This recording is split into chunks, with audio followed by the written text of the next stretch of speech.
আসসালামু আলাইকুম। হ্যালো সবাইকে, কেমন আছেন আপনারা? আজকে আমি সারাদিনে কী করেছি তা আজকে আপনাদের সাথে শেয়ার করব। তো প্রথমে আজকে আমাদের অফিসে যেহেতু আজকে শেষ দিন ছিল, ঈদের আগে ছুটি, এখন থেকে ছুটি, ঈদের পরে একবার স্কুল খুলবে। তো এজন্য আজকে আমাদের জন্য কিছু খাবার দাবার ব্যবস্থা করা হয়েছিল, এখানে সেটাই সার্ভ করা হচ্ছে।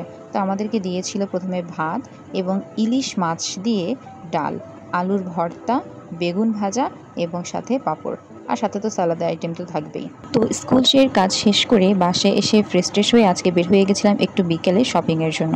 তো প্রথমে আমরা আসছিলাম হচ্ছে জিকরুল হক রোডে। তো যেহেতু জিকরুল হক রোডে আসা হয়েছে আর এখানকার পাকোড়া আইটেম খাওয়া হবে না তা কি হয়, তো আমরা এখানে নিয়ে নিয়েছিলাম পেঁয়াজি, টিকিয়া, বেগুনের চপ, আলুর চপ এবং সাথে ডিম চপ। তো খাওয়া দাওয়া শেষ করে আমরা সোজা চলে গিয়েছিলাম ইরানি বোরখা বাজারে। তো এখানে ভিডিও করা একদমই অ্যালাউড ছিল না। তো যাই হোক, আমরা যে ধরনের বোরখা খুঁজতেছিলাম সেখানে আমরা সেটা পাইনি। তারপরে আমরা চলে এসেছি মদিনা বোরখা হাউসে। এখানে মোটামুটি বোরখাগুলো ভালোই ছিল, তবে ইরানি বোরখা বাজারে বোরখাগুলো একটু বেশি সুন্দর ছিল, কোয়ালিটি খুবই বেশি ভালো ছিল।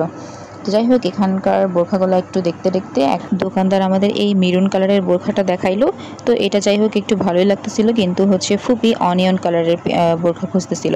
তো যাই হোক, এই বোরখার মধ্যে অনিয়ন কালারের এই বোরখাটা দেখাইলো। তো আমি আবার নিজের গায়ে একটু পরে নিয়ে দেখতেছিলাম যে কেমন লাগে। সবচেয়ে বড় কথা হলো যে আমরা আজকে এখানেও বোরখা দেখছি কিন্তু নেই। এরপরে আমরা বোরখা দেখার জন্য প্লাজায় যাব বলে ভাবলাম।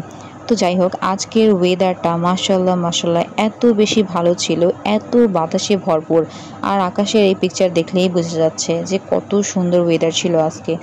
আর আমি তো এরকম সুন্দর ওয়েদার দেখলে ভিডিও ক্লিপ না নিয়ে শান্তিই পাই না। আর এমনিতেও জিআরপির সামনের এই রাস্তাটা আমার খুবই পছন্দ, শুধুমাত্র এই গাছগুলোর কারণে। এই পুরাতন গাছগুলা যে এত বেশি সুন্দর দেখতে লাগে এমনি দিনে, আর তার উপরে আজকের ওয়েদারটা তো সুন্দর ছিল। তো এরপর আমরা হাঁটতে হাঁটতে চলে আসলাম স্টেশনের পাড়ে।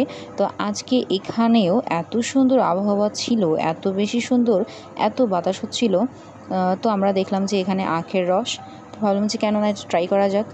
তারপরে আমরা হচ্ছে তিনজনেই আখের রস খেয়ে, আমার ছোটো বোন এখন বলতেছে যে ও আইসক্রিম খাবে। তারপর হচ্ছে ওকে আইসক্রিম নিয়ে দেওয়া হইলো এবং আমরা আবারও প্লাজার উদ্দেশ্যে বের হয়ে গেলাম।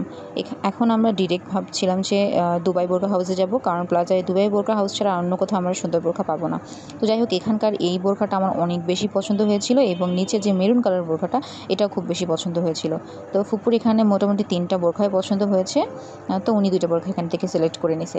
আর এখানেও ভিডিও করতে অ্যালাউ করতেছিল না, তো যেহেতু আমরা নিয়েই ফেলছিলাম এই জন্য ভিডিও করতে দিছে, আর কোনো কিছু বলেনি।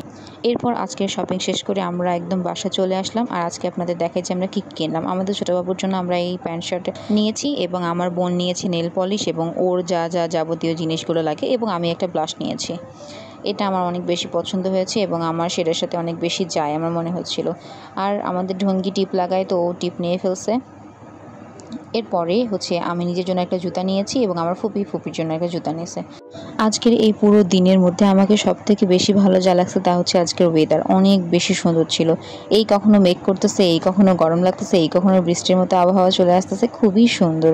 তো যাই হোক, আজকের আমার পুরো ব্লগটা আপনাদের কেমন লাগবে তো অবশ্যই আমাকে কমেন্ট করে জানাবেন। আল্লাহ হাফেজ, আসসালামু আলাইকুম।